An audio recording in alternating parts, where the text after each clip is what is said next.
Once again, the intro lied. I am here, Rick Paulton. This is not Ryan Inman. This is not Brewster. He's so cool. This is, in fact, the man that made the intro. This is my friend and yours, Tiki from the Talking Tapes Media, because how else can I do a Toxic Avenger review without the biggest Toxic Avenger fan on the face of the earth? How are you doing, my friend? I am doing real good besides having to watch the Toxic Avenger remake. That's the only complaint I have. I'm not warming up to shit. If you follow me on social media, I have been just a menace about how disappointing it was. Well, so what were your first thoughts when you first heard that this movie was being made? So initially, I was upset because I like to gatekeep my favorite things like an asshole. Yeah, right on. Cool. Especially when it comes to Troma, because they're in general they're not very good movies. I'll admit that, but there's a certain charm and like independent artistry that goes with a Troma movie. Absolutely, like the effects they're able to pull off with budget restraints and just Lloyd Kaufman's way of thinking. Mm-hmm. So at first I was like, oh man, I'm not happy about this. And then they announced Peter Dinklage, and I got even more unhappy. I was gonna say, like, I was kind of warming up to it, and then Peter Dinklage, I'm like, how the fuck are you gonna do this? This is stupid. And I mean, just and then when you heard that the monster was also gonna be a little person, like, I kind of justified when it was Peter Dinklage. I'm like, all right, cool. They'll throw him in the vat of toxic, whatever the fuck, and then he'll be a big hulking monster. Yeah, and it'll have his voice. That's what I was. So then now we seen the the rendering of the monster, and we're like, so they kept getting me. Like, I was like you, I was kind of against it, but then something would happen to make me for it. Then I'd be against it, and something they would keep going worse and worse. So then I seen I think maybe you sent me that. Yeah, you did. Yeah, the water commercial, death, whatever the fucking water thing is. Liquid Death.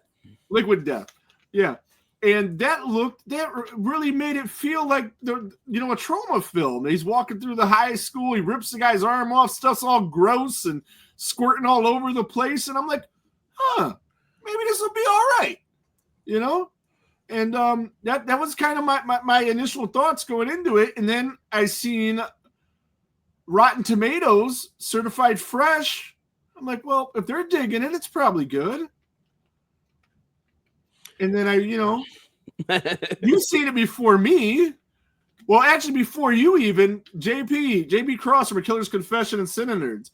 He loves bad movies. And, he's a big Troma nerd like yourself. And he's seen it, and he said it was like the greatest movie he'd seen all year. And it was like all these good things. And I'm like, oh, okay, maybe. Actually, my thought when he said that, like your thought was probably, JP likes what I like. This is probably going to be good. I literally commented on that post. I was like, I know we have a similar taste, so now I'm excited to see it. And all I want to say is I love you, JP. You lied to me. We'll see if he actually lied or if he really liked it. We'll talk to him about it later. But when I seen him saying that I got scared because I'm like, man, this sounds like it's too much of a JP movie, the way he was gushing over it, So unlike you, I got the opposite effect there. I got a little scared. So then you see the movie and you make the initial post or whatever that this is like one of the worst things you ever seen or whatever you said, and I'm like, oh man, that sucks, So what were your initial thoughts coming out of the theater, I guess, before we get too much into the movie? Listen, Troma's humor is very immature, but I can't believe someone somehow made it worse. Like in the beginning, this is spoilers. We're on YouTube. Yeah, we're on YouTube. By the way, when we do the live show, we're going to do spoiler-free stuff. Since this isn't live, you have the option to turn this off until you see the movie. There we go. There's our word. How they name the facilities? Straight off the rip, I was like, no, like McFart Factory or whatever generic. I was like, I get why you think that's Troma, but it's not. And I can't explain what I mean, but if you watch the major differences in the humor, the way I described the whole movie is like a YouTuber from 2008's dad gave them $1 million, but only let them watch 10 minutes of a Troma movie and said remake it. I kind of got a little similar vibe too, you know, but kind of the same thing, you know. So we sit down for the movie. I'm with two of my sons, Eric, who's 22, and Ricky, who's a lot younger. We're gonna go with 11. I might have those ages wrong, but they're close. I promise they're close. We both went to see it, all three of us, and they really liked it. They really liked it. Eric more than Ricky, I think. But I thought the movie started off and it was just so slow. I mean, there was like, I don't know, man. It was like a whole nothing happening, you know? If I told you one of these movies had an Oscar winner, this is just off the thing, you know, this or the remake or the original. One of them has an Oscar winner in it. Do you know which one it is and who it is? Obviously, the way I set that question up, it's pretty obvious which movie had the Oscar winner in it. But yeah, it was the original.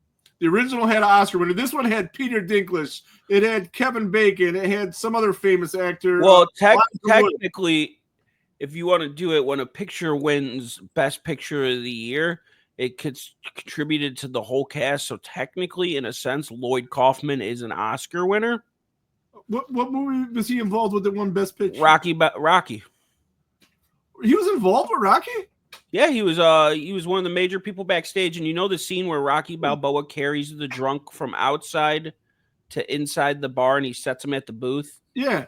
That's Lloyd Kaufman. Oh, Jesus Christ. I didn't know that. But I did know that he did get inspiration from Rocky to have this set in the gym, the old movie. Yeah, he was I can't remember what his job was on there, but he was very big in the backs behind the scenes of the first Rocky. No, there was somebody in the original movie that actually won an Oscar. To them, you know, they have the statue. Marissa Tomei had a cameo in the first one. You are right. I didn't even think about that. Yeah, because I was just thinking, like, you know, while we're comparing these, like the better actors, everybody's going to say the better actors are in the new one, but well, the old one had an Oscar winner, so maybe not. As a professional wrestling fan and love Dylan Hornswoggle. Yeah.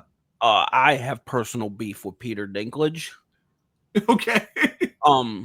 So he's taken a lot of jobs from little people by, you know, I don't want to be like PC antics, but like, you know, like when Snow White came out and he was, you know, let's not cast real dwarfs to play the dwarfs. Everyone in that community of people was very upset because he just cost 7 people a job. Yeah. A job. And now what should have been a blockbuster movie. And Hornswoggle is a big advocate that he's ruining industry for those people in there because none of them can act like Peter Dinklage. Yeah, for sure. He's he's like, sometimes you just need a little guy to do little guy things, and Peter Dinklage took that from us. Mm-hmm. So, I mean, and in my opinion, with this movie, why couldn't we cast a little person that could at least wear the suit also? And here's the thing. You know the person that wore the suit? It was 100-pound female. Yeah. Wearing all these prosthetics. And, like, he couldn't do that himself. And one of my biggest complaints is the magic of the first one is when you have Melvin Junko, he has, you know, like the like whiny voice. And then when he transforms, he starts talking like the Toxic Avenger. And he's all, they were missing that aspect for me in the movie. I wanted when he switched into Toxie, hear the dramatic voice change. So when I heard they cast Peter Dinklage, and my thought was he was going to be the post-Toxie voice. And that's what I thought originally, too. And then when I seen the little Toxie monster, I thought, well, that's where they went with it. But then when I found out it's not even him. Yeah. So I was expecting to get really, and everybody's saying this, too, like, all the kills were so good, and there was all these blood and guts, and they were good, and I liked them. And I got home, and I'm like, this is actually a positive of it, if anything. But then right before we went on, I decided to watch the original. And the kills in the original blow this away. And that's not, you know, no smoke up anybody's ass. And they did it with nothing. And so the budgets the budget difference, because everyone, when I said this was bad, you looked it up. Good, I didn't. Wants to argue with me now because I am the Toxic Avenger guy, the Troma guy. Yeah. Which it's like, don't argue with me. I've read books about the movie. I know so many minute details of this fucking movie. I have autism. Right. It's one of my, it's one of my things. So the original Toxic Avenger was made on a $500,000 budget. Right. This one was made on $200 million. Wow. So the fact that I have to look at CGI blood infuriates me, especially in a Toxic Avenger movie. I mean, like the scene where they run over the kid's head in the original, that's a watermelon and a quick camera cut. Right. And the drill thing and the weightlifting thing going into the head. Yeah. I mean, there was kills when he pulls the eyes out. I mean, there's kills that would rival Terrifier stuff. And that's no bullshit. I think I've said it before on something we've done.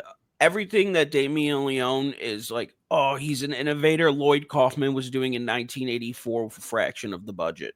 And it's 100% true. It's 100% true that the kills in the original blow these away. I really thought that, and I didn't have a problem with the CGI because I thought it added to the cheesiness of the movie, which then maybe would try to make it more Troma-ish by it being so cheesy.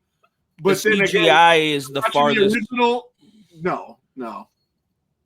And just the budgets, it's like I don't know. I think everything should have been practical. I'm never gonna watch a Gremlins with a CGI puppet. Yeah. There's just certain charm about these movies and why they became cult classics is the ability to make something out of nothing. Yeah, and in my opinion, this had everything and could make nothing. Yeah, so and then there were some like little Easter eggs to the original. They didn't use the original story, which I guess I was okay with that. They had the journalist, his name was Melvin, same as the original. We had a couple other things. Let's see what I got. The reference, they kept calling Kevin Bacon Bozo. Yeah, reference to the original. And I was wondering if maybe that they were trying to say that was that character growing up, but he died. So that wasn't it. Because I had only seen the first one a couple times, and I'd seen it like when I was a kid. I watched it because then we had the cartoon of it shortly after that. I think this movie, if you go into it not as a Toxic Avenger remake and as a live action Toxic Crusaders movie, I think it plays better out in my head. But either way, it's just I don't understand anything about why this movie is being praised. I didn't, yeah, and to be honest, I'm with you, man. I'm with you. Did I hate the movie? I did not hate the movie. I'm not going to say I hated the movie. I hated it. I want to see some. I know you did. I want to see some more stuff, maybe, but they're going to have to do a lot of stuff different. Not enough boobs either. Yeah. for a Troma remake, that's like half the storyline of a Troma movie. There was 2 sets of boobs, as far as I can remember, and then dude's random penis, give the ladies something. Yeah, I mean, I don't know. Ricky was laughing about that and laughing when dude peed on his face. Oh yeah. Well, I guess I got to pull my dick out. Whatever he said. Like don't get me wrong. There was like some jokes that landed. But not enough, and they weren't not enough with the context of everything else. Yeah, I don't know, man. I mean, it had its moments, but I think a lot of it fell flat, man. And it just rewatching the original, and why didn't you just do that? Why didn't you just do that again? I think a big thing they missed out on too is the magic of a Toxic Avenger fight scene is they are long. Yeah. And they are ridiculous. And I felt like I did not get enough of the Toxie shit talking and like doing weird references, and I didn't get that, and like that's a key factor into what makes the Toxic Avenger what it is. And like even the fact that they let Toxie cuss ruins the original of the character, because he's supposed to be a Melvin, when he becomes Toxie, he's supposed to be a super wholesome guy. It's the whole point. So I mean, they just butchered it. And this might be coming from someone, so if you don't want to listen to my advice, if you can, I got the poster signed by the whole cast. I ran the first Toxic Avenger panel. I got Toxie here. I got the masks. So my opinion might be a little construed because it is something I'm super passionate about, but it's just. Well, you know what? For me, as a guy that's not, as obsessed with it as you, and seeing it, like I kind of feel the same way you do. I mean, in a way, I gave it a chance. I recommend everybody else give it a chance because even though it has a giant budget, it's still from a smaller studio because it's been sitting for 2 years because no distributor would pick it up. They shouldn't have.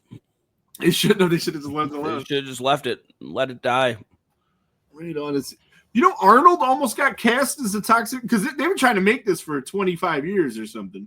Well, Kevin Smith originally, about 8 years ago, he was going to helm the new one, which would have been fucking put Jason Mewes as the Toxic Avenger. Yeah. But the studio had so many interactions with him and trying to, like, intervene with this story, and, he backed out. But that's definitely... Because he went through that with Superman. Yeah.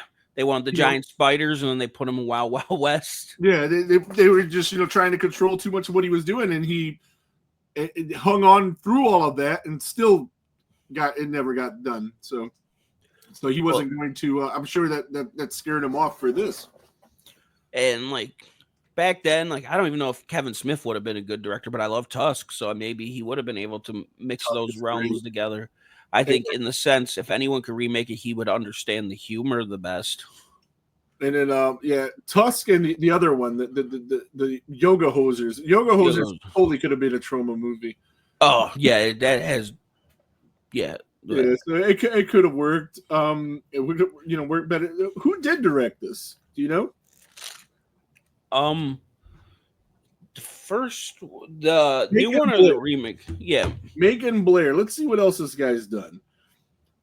Macon Blair. Have you done any? He done it. Oh, his latest movie is called Fuck My Son. That's weird. Okay. Oh, that's as an actor, not a director, though. So he's an actor in Fuck My Son. Should have just gave the fucking movie to Damien Leone. He's doing a movie called The Shitheads.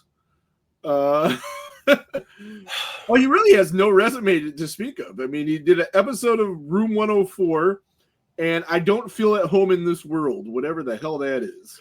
Yeah, it's a movie that went... That's how he got Elijah Wood, right? Because it looks like Elijah Wood's in that. Yeah, I think it's an A24 movie. Yep, there he is, Elijah Wood.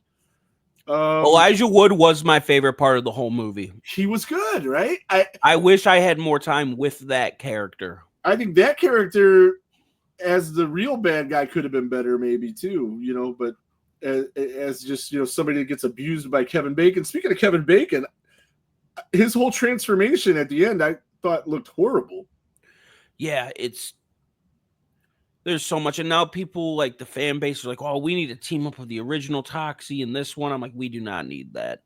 What I think one thing that could have been better with Kevin Bacon is when he first took that serum and he started to get the thing. When he turned around, his eyes were a different color and some other makeup, but no like extreme thing. That would have been much better. Just to leave him like that, because he was allegedly fixing the problem with it. So like he looked like sort of like Green Goblin and Spider-Man. I think he looked just like Krampus when he fully transformed. Oh, yeah, I know. It was horrible. It was not a good makeup. And, like, he wanted to sit there and get that put on for, like, 8 hours. Probably not. And, like, even the Toxic Avengers design, it's... you know this. We're in a group chat together. I've had beef with how they've made him look. I don't like the big, like, bulgy eye that he could take out and use as a camera. Yeah, use it as a camera. And the eye looked mechanical or digital. It looked digital. Yeah. Like there was some computer shit going on in it. That like how would that happen from Toxic Waste? That doesn't make any sense. And I don't know, like the putting the studded bracelets on his wrist, like it's just me nitpicking, but it's like I get it. He's like a punk rock icon in a sense, but you guys should have just updated the original design a little bit. Made the fanfares on the head and make the rest pretty much the same. Maybe make the guy a little bulkier would look cool, but I don't know. I overall I wasn't impressed. There was some funny parts. There was some good gore, but then a lot of the gore was CGI anyway. my recommendation to all of you is going to be go watch the movie on Tubi for free, the old one, and kind of say fuck this one. That's kind of where I'm at. The original has so much charm to it. That's the magic of the movie. They were doing things in that one way ahead of their time. Oh, doing shit you just couldn't get away with. Killing kids and shit. Like killing kids, ran a kid's freaking head over, killed a dog, which they got more trouble for that than the kid. Pointing guns at babies, and then the two restaurant scenes were similar, so they had that. That was cool. The restaurant scene pissed me off in the new one so bad. Yeah, because that's where he meets Sarah. Yeah, and they obviously put her in the movie. Mm-hmm. And what she at the end they reveal she's like a super secret detective with no real storyline of how we got from her being involved in a robbery at a burger place and then at the end of the movie she's head of the FBI, and there's no plot or point. It's just, yo, look, we put the blind girl in the dinner scene. Oh, look, the blind girl's a super cop. What the fuck? Can you give me an explanation? Right, we're not asking for much, man. It's something. Like, I don't know, man. It's so funny, man. It's so funny because like everybody is like really loving this movie, and then like a lot of times I'll really love a movie and everybody's hating, and maybe it's just my taste is fucked up. I don't know. Well, I don't know. I don't think your taste is fucked up because I genuinely love bad movies. Like, I'm usually the polar opposite of everyone. When they're like, that movie's unwatchable, I'm like, this is a fucking masterpiece. This is the greatest movie I've ever seen. So for me, the guy that notoriously rewatches bad movies, to go in and go, this is too bad for a rewatch. I mean, like, let's talk about the acting for a minute. Like we mentioned, there's three very established actors, and Peter Dinklage and Elijah Wood and Kevin Bacon. I ain't gonna lie, man. I think the acting was better in the first one. Am I crazy in saying that? No, because I think it was way better. I mean, Gary Schneider, Robert Pritchard, all of them. The emphasis, they felt like the characters. Right, and you can't have a world, and both of them had this world where everything was just bonkers. You know, you can't have a world where that, and then people are trying to act serious. Like the more over the top they acted in the first one made it that much better. And then we got these people trying to act like really act, and it's not. No, you got to be goofy, play to the camera, look stupid, and say things in a goofy way. That's why I think Elijah Wood was like my favorite, hands down character, because I feel like his character in that movie you could plop right into a Troma movie for sure. And yeah, he was definitely the best character in the movie. And I love Elijah Woods. He made all that money from fucking Lord of the Rings, and now he's, for the last like 10 years, he's just made the weirdest movies. Yeah. Like Swiss Army Man, I think that's him, or that's Daniel Ray. One of them. I get those two mixed up. Harry Potter.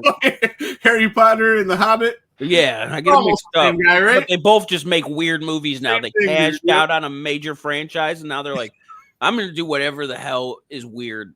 And yeah, I mean, at that point, you're making all this money for these residual checks and everything. You know, I'll just do anything. It doesn't matter. But yeah, I can't think of one thing that was better in this. Do you know one? Is there anything in this movie that you did like better than the original? That I got to see it in a theater on release is the only thing positive I can think of. Like, it was cool. I got to see a Toxic Avenger movie when it came out. Mm-hmm. Besides that initial excitement, I have no way I could compare anything to the original. And to be honest, I feel the same way. I don't think there's one thing in this that's better. Like, people said Troma with a budget. Like, oh, okay, but what did they do with it? Troma with a budget doesn't make sense. That's like punk rock with a budget. Those things don't go hand in hand. No, the grittiness of a Troma movie is the magic of a Troma movie. Yeah, I don't know. Like I said, I'm gonna go back and I'm gonna watch part 2, part 3, and part 4, and go down that rabbit hole and see where it takes me. Part 2 is it's one of my favorites. I love part 2. On Tubi, it'll just roll over to the next movie. So it came on for a minute, and it was looking pretty bananas with the little blind people home and all the craziness that was going on there. The fourth one, Citizen Toxie's great. Troma just released the Mr. Melvin cut, if you've heard of this. No. So 2 and 3 were recorded at the same time to be one movie. Okay. But they had to split it because obviously they recorded so much footage. Like now, Case 2 and 3. Yeah, so now the editors went back and they've officially combined the 2 movies off the original script, and it's called the Mr. Melvin cut. Oh, right. So instead of watching them separately, you go from like Toxic Avenger, the Mr. Melvin, and then you get Citizen Toxie. Okay. Yeah, I'll probably have to check that out that way. But all right, so let's go ahead and grade this. I don't think it's a mystery what your grade's going to be. A big old F. You give it nothing. F- if that's an option. F-. Now, all right. Again, I didn't like the first act. Second act was pretty decent. Third act was okay. I didn't hate the movie, but the more I talk about it, the more I'm talking myself out of seeing it again. I wouldn't mind seeing a sequel to see where they go with it. Apparently they had a teaser at the end. They did. I didn't stay through the credits. Literally, as soon as they popped, that boy started dancing, I started out loud talking shit about the movie and like storming out of the theater like a child. Right. The teaser at the end shows that the woman is still alive. They also released something. I don't know. They're like, if this gets $1 billion, it's not going to. Speaking of that, I'm pretty sure the Jaws remake, or not the Jaws remake, re-release outdid this in the box office. Shout out to Jaws, great movie. No CGI. Yeah, it did. It definitely did, because the number 1 and 2 movies this week were Weapons, which has been out for like 2 months, and Jaws in the Jaws 4K re-release. They both made more money than this, and I would bet that the Ninja Turtles re-release probably outdid this in budget too. Yeah, I'm upset I didn't get to hit that. It might still be out, man. They've been extending it because people have been just going. April O'Neil was at that con. Yeah, I know. I was gonna go because I'm meeting the rest. I was gonna meet the rest of the Turtles at Cajun Con in New Orleans, but I don't have any guys in the suits or the voice actors. The guys in the suits. Okay, but I have nowhere to put a giant Ninja Turtles poster that my wife's gonna be happy about it. Yeah. You gotta start using the ceiling. That's where I'm going next, is the ceiling. She won't let me. I try. I have this dream. If you see, I have like a giant, my living room goes all the way down, and I want to steal one of those Spirit Halloween banners. Oh, that would be cool. And cover my whole ceiling. My wife doesn't think it's cool. I understand. Well, she lets you get away with a whole lot. Yeah, there's a lot of junk on these walls. I'm gonna finish my grade. I was coming into this before I rewatched Toxic Avenger 1984, is it right? I was coming into this giving this a C, like it was just middle of the road. I kind of liked it, kind of didn't like it. After watching the original and seeing how much better it is by far, miles ahead.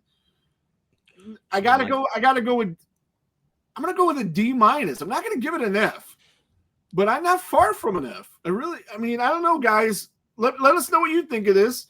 And we're going to be doing more of these reviews. This is the second one I've done, with Tiki. It seems to be the only person to take the time to actually go watch a movie and talk about it real quick. So, if you have a podcast and you want me to come on and shit about the new Toxic Avenger movie, I will. Any form of outlet I can to tell you that this movie is dog shit, I will take that opportunity. Rotten Tomatoes is lying to you.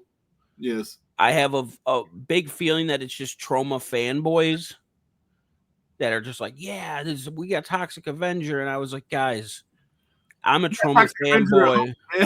This is Team Toxic Avenger. And we can't do this. We can't gaslight this. And everyone's like, well, Lloyd said it was good. I was like, Lloyd's a fucking liar. Lloyd wants that paycheck. You know how him selling the rights to Legendary and this getting released, he can now continue to make shitty movies till he dies. And I love that. Absolutely. I love that concept. This definitely probably did save Troma Studios in a sense, because I mean, like, he did this and he immediately went. He said he was done directing, and now he's directed 3 movies since he sold Legendary the rights. But if you want to experience something, I mean, get the Troma Now app. It's $4.99. Watch a good Troma movie, understand them, and then go back and rewatch the Toxic Avenger, and you will understand all of the points me and Rick have hit. Yeah, it's. I really after you released that first blurb of what you thought about this, I really wanted to like this because I really wanted us to go back and forth, and I can't, man. I just can't. You want to watch a Toxic Avenger movie? Turn on Tubi, watch it down there for free, and I guarantee you'll be more entertained than this. There's not a person on the planet that can tell me that this is a better movie than the other one. And just watch everything Lloyd Kaufman has made. He's the man is insane. He's a personal friend of mine. He's fucking crazy. I could talk to him on the phone sometimes. It doesn't matter. It's never made sense. I've never had a conversation with him that makes sense. But just watch his other movies. You have to understand the Lloyd Kaufman sense of humor to understand how bad they fucked it up. Yeah, no, it wasn't good. It wasn't good, guys. But until next time, we're gonna get out of here. We're recording this on Labor Day, and I got food cooking, so I'm gonna go see how that's going. And go watch Toxic Avenger on Tubi, and don't watch this one. You heard the man. All right. Peace.